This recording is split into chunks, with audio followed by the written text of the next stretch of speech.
Hello, everyone. My name is Chris Clower, and I'm currently a student at University of Wisconsin-La Crosse. And this semester in my professional and technical writing course, I made constructed a project based on lesson planning. I'm an aspiring English teacher, so I wanted to look into lesson planning and the importance of that in students in shaping SLOs or student learning outcomes. Um, so yeah, here it is. I titled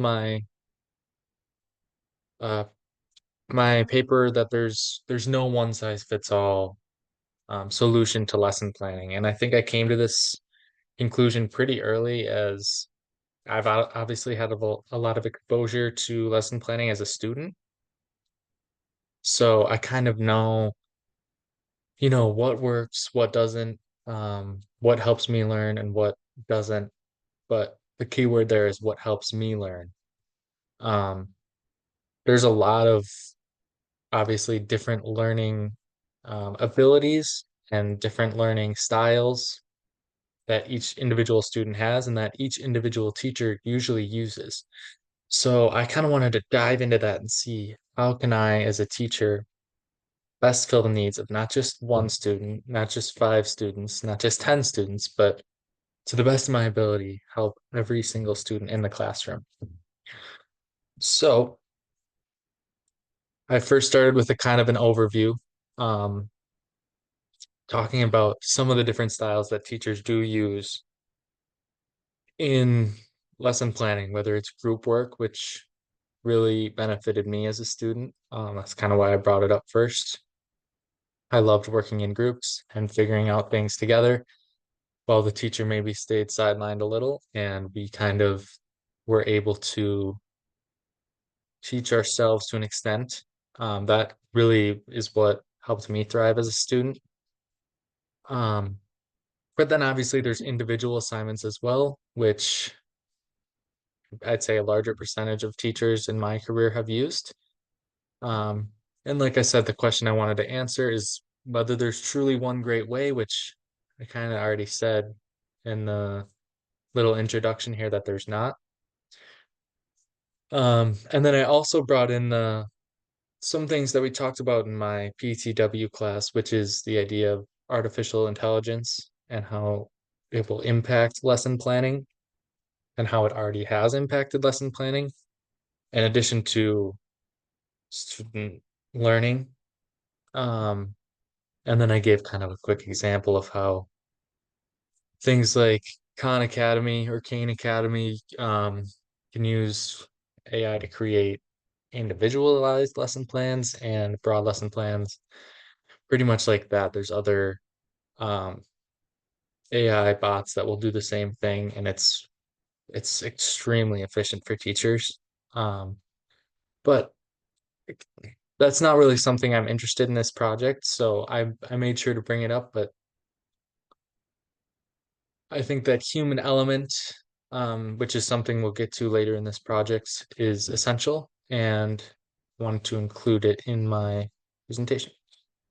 So the next or the kind of the process I took for this project was how can I best fit the needs of all students? If only I've had experience in the classroom before, how can I fit the needs of my future students? And while research and um, research-backed articles are a great place for that, and I included a little bit of that in here, I thought that communicating directly with high school students currently, which I will be teaching grades 7, somewhere 7 through 12.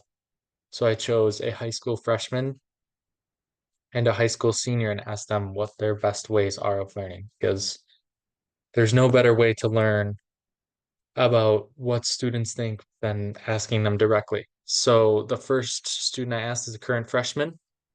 Um, and he said he enjoys working with groups when we're learning about something new. Sometimes teacher talks too much and I get confused. When we get small tasks to do in groups and then come back in the class and share, I feel more comfortable and feel like I learn better. And believe it or not, this is very similar to how I learned. I'd say a little different. But this subject was my brother, so it wasn't too crazy for me to hear this perspective, but it was good for me to hear him put it in his own words as a current student. Um, I'm already 5 years removed from high school, so continually reminding myself of that was very important to me. So, like I said, this is something similar to what I really thrived in high school. And I brought up a key point here, which is the idea of think, pair, share, which will kind of be a theme throughout this presentation. Um, the think, pair, share is based on the fact that students, or based on like the outline of students being taught individually by the teacher, kind of a baseline information into the topic that they're trying to learn about. And then students kind of meditate with that, which they were taught. And then the next step is pair. So pair up, whether it's just one other person or in groups, and kind of talk about what you learned with those other students. And then the share portion is giving back to the entire class, sharing your own opinions, what you formed, and almost like a student-led second half of that class. The teacher introduces the topic, and then the students kind of take control, which was very effective in my learning and was something I wanted to introduce into this project. Next, I spoke with, excuse me, I addressed researcher Sri Sumarni from over in Indonesia, and she did a very extensive research project into the think, pair, share method, and I'll just share this quote from her. The learning model emphasizes that students can develop the potential of actively creating groups of two people who will create the optimal interaction patterns, develop team spirit, motivation, and fostering the emergence of effective communication. Through cooperative learning, think, pair, share students can actively express themselves in the classroom. And this was very important for me in my specific projects because, like I said, I was in a professional and technical writing class. So that communication portion was important for me to find just so I could have relevance to the course. And then also the benefits that she mentioned from Think, Pair, Share, things like the team spirit, motivation, and then that fostering of effective communication. Those were three big points that really stuck with me and that I found I could go off of. Um, Communication, I feel like, is something that is taught a lot in college, but is kind of ignored in high school. So once I heard Dr. Sumarni talk about that, I wanted to really make that a part of my of my project and a part of my own teaching philosophy going forward. Um, and in terms of the team spirit and motivation, I think both of those are really key because so many times in school, it's even from personal experience, another day, another class, when will this be done? Counting down the minutes. But if you can have an atmosphere where students are willing to come in and not only willing, but excited to come in and work with you, it's a really different kind of experience and it will be great for them overall. The next kind of portion that I went into is my second interviewee, which is a current high school student, um, not my brother, but someone else. And they are an exceptional student, have um, retained a 4.0 GPA throughout high school. Um, so I asked him about his own experience with Think, Pair, Share in high school, or like some version of it. I had to briefly explain kind of what it was, and then he understood. But here's his quote: I've done something like that before. I never liked to talk in class. It was a little nerve-wracking for me to have to share my opinions or thoughts in front of everyone, even though other groups were sharing out. Luckily, my group mates spoke for me as I nodded along. This happened in multiple different classes, and I tried to do the same every time. I did speak to my partner, but never spoke in front of the whole class. This was something that I kind of overlooked when first grasping the idea of think, pair, share. Is personally, I never really had any fear um, or shame in acknowledging my answer in front of the class, whether it was right or wrong. Um, and it was kind of, I bring it up in here, it's almost like a social, like non-verbal, like pressure, like, oh, you kind of just have to speak up. But then thinking back, it's like, oh, yeah, some people didn't really speak up. So how are their opinions able to be shared with the class, and how are they able to be positively contributing members to the class? And so this is where technology becomes very, very important and a great tool for the classroom. And in our professional and technical writing class, we worked on a couple projects throughout, and they were one of them was about AI integration. And one piece that I really liked and I thought of for our group was the idea of anonymous surveys. We were looking about, or we were working on fostering AI integration into a company, and we wanted the members or the workers at the company to make sure that their opinion was heard. So we introduced QR codes that acted as anonymous surveys for those workers to use and share with the bosses to make sure that their opinions were heard. So I took a kind of a variation of this and basically said, let's split this theoretical lesson into two. Let's have one half be where students can anonymously share their thoughts. And so maybe I send an email to the inbox, maybe I put a QR code on the board. Either way, students are able to anonymously share what they think. And in this case, the lesson plan I'm constructing here is based on similes and metaphors. So for the first half, say, I want you to brainstorm a couple similes and share them with the class. This email link or this QR code is able for them, it makes them able to anonymously share their thoughts. And yeah, so I thought that was important to make sure that every voice was heard, because then in the second half of the class, maybe we share out loud. And so those students that are a little more shy in front of the class are still able to positively contribute within their group and to the whole class in both halves of the class. Um, I then structured a little more research. Um, and this is from Mel Cohen, Dr. Mel Cohen of Miami University, Middletown. And she talked about keeping students engaged. And she said class participation by bringing students actively into the education process provides one means for enhancing our teaching and bringing life into the classroom. And this just kind of reinforced that previous notion that I was working on in that last page.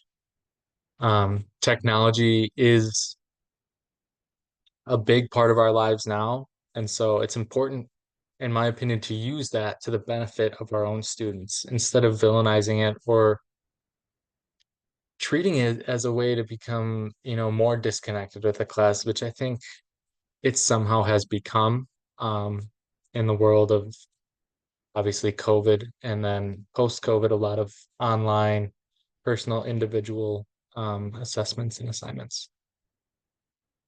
So next, I wanted to speak with a current teacher, and this is kind of the final step in my project here in terms of research.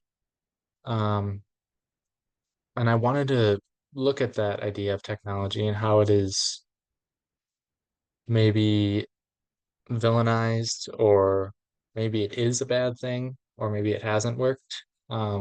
And she said this quote, the Chromebooks, which have been adopted at her school within the past couple of years, The Chromebooks definitely changed the way I had to think about teaching. If it was up to me, I would not have let the students use them at all, but the administration encouraged us to use the new technology in our teaching. It was definitely beneficial for students to turn in assignments and papers, but it was often a challenge to teach people who had their head buried in a computer. Then COVID-19 came and computers are utilized even more in the classroom.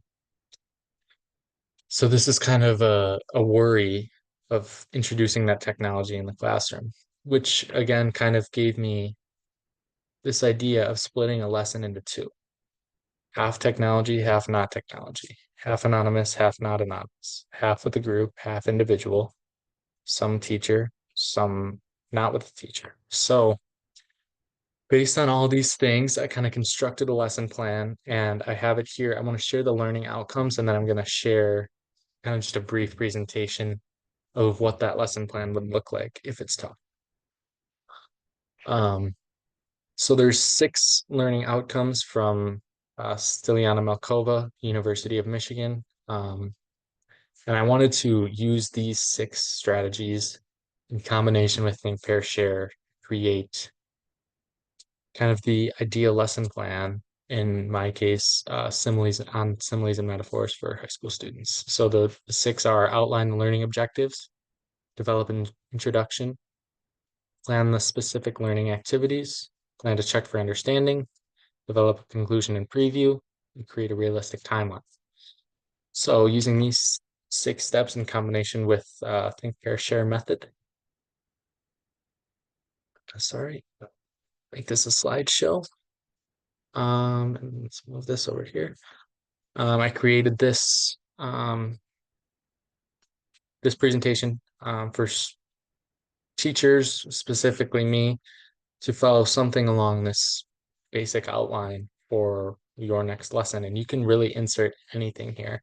I chose similes and metaphors, but you can put any topic in this sort of lesson plan. And yeah, we'll go. So the learning objectives. I put this here.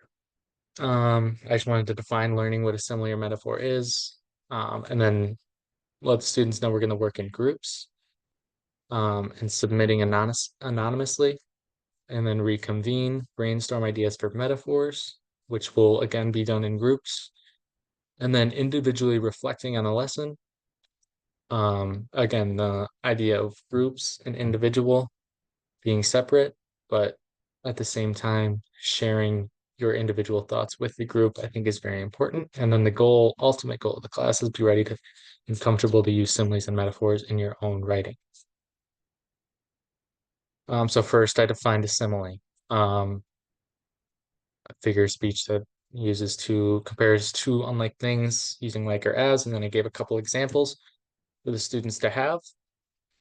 And then pair them in a random pair, which I think is important to have random because obviously friends being paired can be a little distracting, but also it's good to interact with everyone in the class. And I want to create that team spirit and motivation in the classroom where you're going into class and you enjoy seeing the people that you have class with. Um, and again, this is where students will respond to that anonymous email. And I am actually allowing students to use their computers in this just as a kind of introduction. I ideally I would like them to just do it all on their own, but I think it's important to embrace technology and let the students kind of interact with AI if they want to or if they need to. And then I give them, a set 5 to 10 minute work time. I don't want to make this rushed because I do want the students to at least interact with AI, but also use their own thoughts and then obviously convene with their group members and talk about what they came up with. Then the share portion, going through each group's answers, I'll be able to be some kind of form while I have the answers, I'll be able to pull up, and I won't be calling on anybody in this specific period because it's all anonymous. So I'll just be able to politely, look at what students submitted, give it the okay, give it the great, or maybe give them adjustments that they need. So each individual can hear that, and the class also can hear that at the same time, but no students alienated. Next, the portion on metaphors, which is again shifting gears to the second half of this class, which is different than the first half. Um, I gave a couple examples, and now the pair time is a little longer. I want the students to have more engagement with their classmates.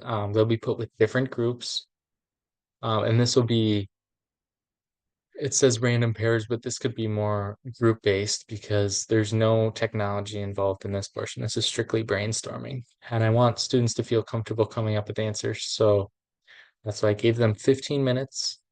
Um, and if they need examples, I'm right at the desk so they can come up if needed. Um, but I want them to really think hard in this and then engage with their group members and be ready to share. Um, Students will share out the answers that the group came up with. Not every student has to talk if they don't need to. One member per group, but I encourage everybody to speak up. Um, and they can share reasoning if they like.